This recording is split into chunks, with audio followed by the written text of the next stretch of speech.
بفكر في مين؟ بفكر في مين؟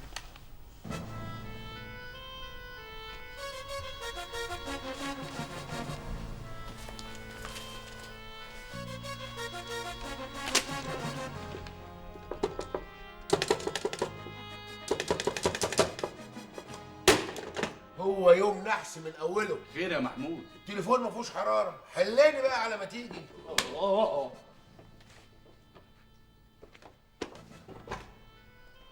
يا نسا من فضلك شوف لنا حد يصلح التليفون ده. العامل هنا، اخليه يدخل يشوف لحضرتك التليفون. دخليه بسرعه يلا. احنا كنا بنقول ايه؟ انت كنت هتكلم حد بخصوص موضوع المراكب. مين اللي في دماغك؟ لا مؤاخذة يا باشا. خش يا عم صلح لنا التليفون ده بسرعة. أنا كنت بفكر إن إحنا نلم كام مركب خطة واحدة، عشان لو كنا مقصودين أو حد بيحاربنا، أي حد يبقى حامينا نفسنا علشان المناقصة. ايوه بس اهم حاجه نختار الوسيط. ما تخلصنا بقى يا حاج. حالا كله هيخلص يا باشا اهون. ما هو فعلا أهم حاجة ألو؟ نختار الوسيط. ايوه يا صبحي كله تمام. الحراره وصلت يا بهوات. انت نايم على ودانك يا حسين. ليه؟ عشان في مركب اتباعت الاسبوع اللي فات بتاعت محروس الوزير. باعها لمين؟ باعها يا سيدي لعبد الله الاسواني. تعرفه؟ ايوه عبد الله الاسواني. يا سلام، واحد ها؟ طب ما انا عارف انه واحد، وانا قلت لك انه واحده. عارف بقى الاسواني ده مين؟ ده سواق محمود المصري. ايوه يا سيدي، اشترى هو ورجع باع لمحمود المصري. عرفت منين؟ عرفت من شهر العقاري بتاعكوا في اسكندريه يا اسكندراني يا فالح. في 60,000 سلامه. بيتك يا محمود يا مصري، ده جن مصور.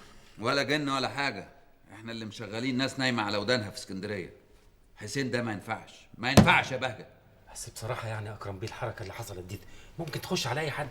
انت مش مراقب محمود المصري؟ كل تليفوناته متراقبه. تجيب لي كل الشرايط. طب وحضرتك هتعمل ايه في المراكب اللي نازل يشتري فيها دي؟ وانا ايش عرفني؟ اذا كنا مشغلين ناس نايمه على ودانها في اسكندريه وحسين دهشان ده مش عارف يتصرف معاهم، احنا لازم نلاقي مشتري ويبقى عن طريقنا. طب ليه حضرتك ما تخشش وتشتري اكرم بيه؟ نعم اخويا، قالوا لك عليا مليونير. واما بنعمه ربك فحدث. انت هتخطب لي الجمعه، وانا لو معايا كنت قعدت في المخروبه دي. خلاص يبقى مفيش قدامنا غير ان حضرتك تشوف حد بتثق فيه كده يعني ويخش يشتري هو. ما هو ده اللي انا بفكر فيه، بس مين؟ أنا طبعا أشكرك إنك فكرت فيا في الصفقة دي، لكن ده صعب. ليه؟ مش معقولة أكون وكيل شركات أمريكية وأجيب سلاح من روسيا حتى لو كنت مجرد صاحب المراكب. يعني هنسيب محمود يلعب لوحده؟ إن كان على دي، شوف إيه اللي ممكن نعمله علشان نمنعه من أي مكسب أو نجاح أو حتى راحة بال. مش عارف. ابعت لي شروط المناقصة والمعلومات عن محمود المصري وسيبني أفكر. ايوه يا حبيبتي. ايه يا روح قلبي؟ قلت ايه؟ مفيش وقت نضيعه، اسمعي الكلام. محمود، شفت الجواب اللي جالنا؟ حابب اكلمك بعدين. باي باي يا حبيبي. جواب ايه يا علي؟ ده من الشركه المصريه للملاحه البحريه، جالنا وجه كل الشركات. يا رب.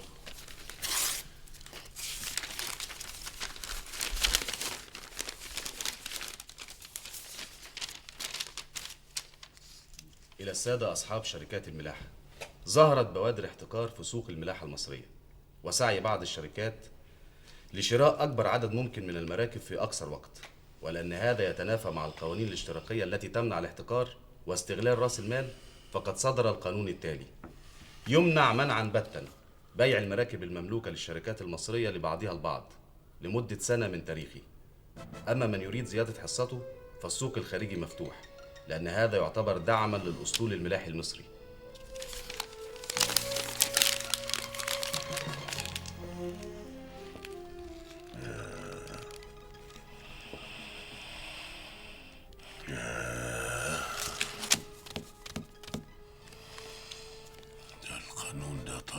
وحشاني. رسوم.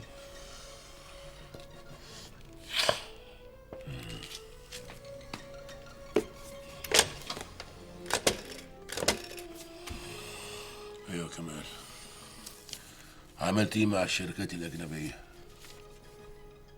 الاسعار مولعه. طب وماله يا اخي؟ ده غير ايه؟ الله. طب واحنا ايه اللي يخلينا نتعامل مع الشركات اللي بتتعامل مع اسرائيل؟ ايه؟ كل الشركات الكبيره بتتعامل معاهم؟ طب تعالى لي يا كمال، انا عايزك تعالى لي.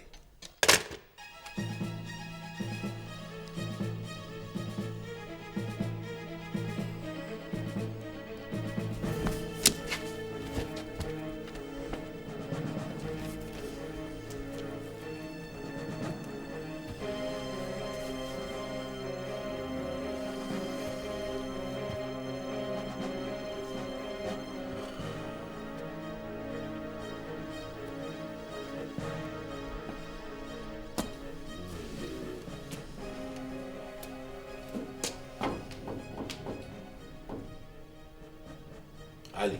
ايوه محمود.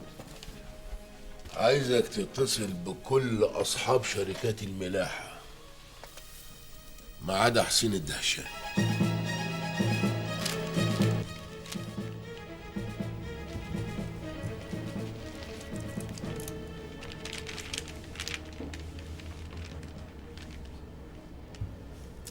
اولا انا برحب بيكم. اهلا وسهلا. اهلا بيكم. والهدايا المتواضعه اللي موجوده قدامكم دي عباره عن بيزنس كارد، يعني لمجرد التعارف. يمكن في ناس كتير منكم تعرفني، ممكن ناس تانية ما تعرفنيش، لكن مش مهم الاسم. المهم احنا هنعوز ايه من بعض علشان نستفيد. انا شخصيا احب لما اكسب الكل يكسب معايا. واسألوا الناس اللي انا اشتريت منهم او اجرت مراكبهم، هيقولوا لكم ان انا دفعت لهم اكتر من 50% من اللي كان بيدفعوا السوق. فدلوقتي انا بمد ايديا ليكم علشان نتعاون. كلنا عارفين ان صفقة روسيا صفقة كبيرة ومهمة، والكل لازم يستفيد.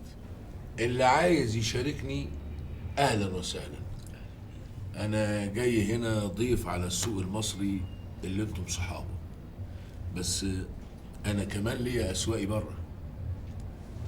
فاهلا وسهلا بيكم في ارضي وفي اسواقي.